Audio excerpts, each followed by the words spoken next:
Olá pessoal, tudo bom? Vamos para a nossa nova aula de número 8. E a gente vai falar do CNJ. O CNJ é o Conselho Nacional de Justiça. Ele está lá na nossa Constituição, no artigo 103b. E o CNJ, ele é um órgão do Poder Judiciário. Ele faz parte do Poder Judiciário. Ele foi criado pela Emenda Constitucional 45 lá de 2004, faz um tempinho já, né? E essa Emenda Constitucional 45 de 2004 foi conhecida como a Reforma do Judiciário e tiveram inúmeras alterações na nossa Constituição através dessa Emenda Constitucional. Então, embora seja integrante do Poder Judiciário, lá no artigo 92 da Constituição, o CNJ, ele é um órgão desprovido de jurisdição. Isso mesmo. Ele vai exercer o controle interno do Poder Judiciário, atuando em conjunto com as corregedorias dos tribunais. Então, essa ideia, essa percepção, ela vai ser confirmada pelo artigo 103b, lá no seu parágrafo 4º. Também da Constituição. Então, o teor, ele prevê que o CNJ tem competência para realizar alguns atos. Quais são? Ele tem competência para realizar o controle administrativo e financeiro do Poder Judiciário, o controle dos deveres funcionais dos juízes. Então, entenda o seguinte, anote aí no seu caderno, marque, não deixe passar a ideia de que o CNJ não tem jurisdição.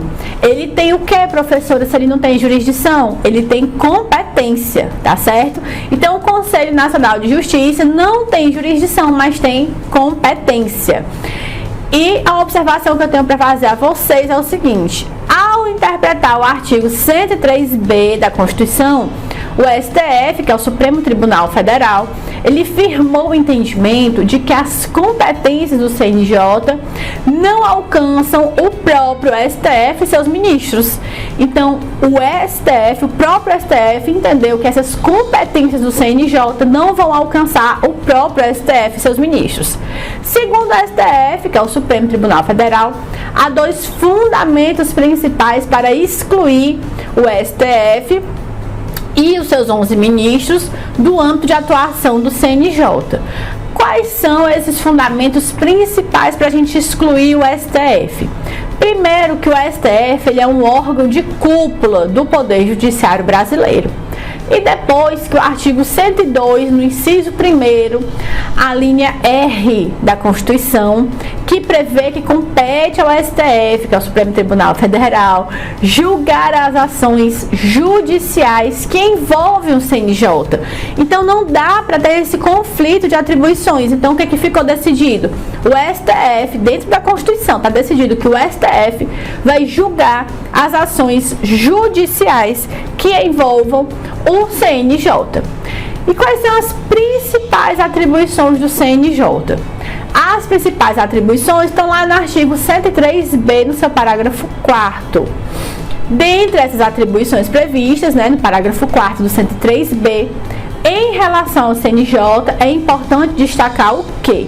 Então, a gente vai destacar agora as seguintes atribuições que estão previstas. Veja aqui comigo. Eu preciso que você vá lá na sua Constituição, dê uma olhadinha no artigo 103b para a gente poder ir acompanhando, tá certo? Primeiro, ele prevê que compete ao CNJ rever de ofício ou mediante provocação processo disciplinar envolvendo juiz que foi julgado há menos de um ano. Outra atribuição, ele vai prever que o CNJ pode receber reclamações contra membros ou órgãos do Poder Judiciário e contra órgãos prestadores de serviços notariais e de registro, que são os cartórios extrajudiciais. Não são cartórios judiciais, são cartórios extrajudiciais.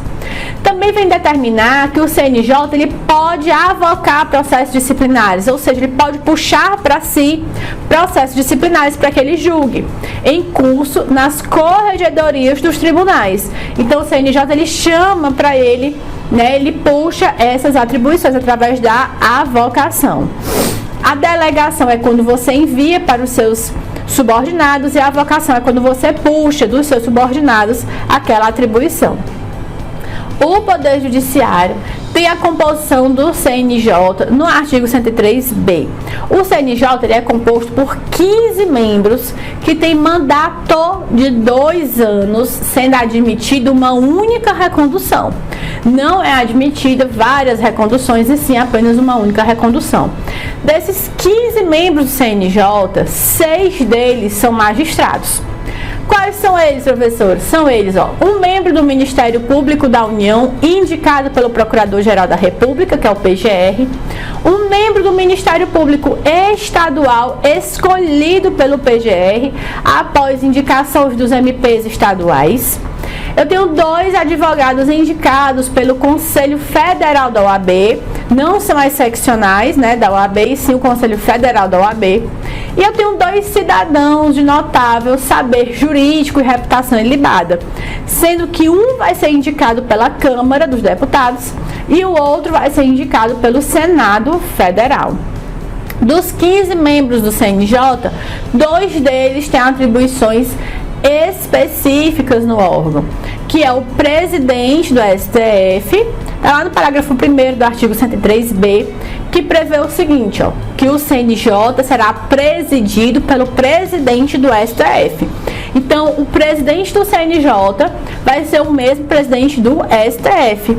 E nas suas ausências, quando ele estiver fora, realizando alguma coisa, ou se precisar fazer alguma cirurgia, se ausentar, nessas suas ausências, vai ser preenchido pelo vice-presidente do STF, do Supremo Tribunal Federal. Vai ter também um ministro do STJ, que é indicado pelo próprio tribunal, e prevê na Constituição que o ministro indicado será o ministro corregedor. E aí vai ficar excluído da distribuição de processos do Superior Tribunal de Justiça, que é o STJ, que vai exercer várias atribuições no CNJ, certo? Que é o Conselho Nacional de Justiça. Os 7 membros do CNJ restantes serão designados com base em alguns critérios. Quais são esses critérios? 3 membros indicados pelo TST, que é o Tribunal Superior do Trabalho, sendo um ministro do TST e um juiz do TRT, sendo desembargador do trabalho, e um juiz do trabalho, que é aquele de primeira instância. Eu tenho 2 membros indicados pelo STJ, sendo um juiz do TRF, que vai ser um desembargador federal, e um juiz federal de primeira instância. Eu tenho 2 membros indicados pelo STF, sendo um desembargador do Tribunal de Justiça e um juiz estadual de primeira instância.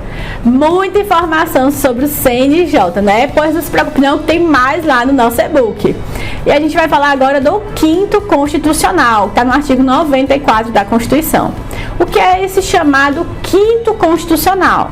Ele diz respeito a uma regra que está dentro da Constituição, prevista no artigo 94.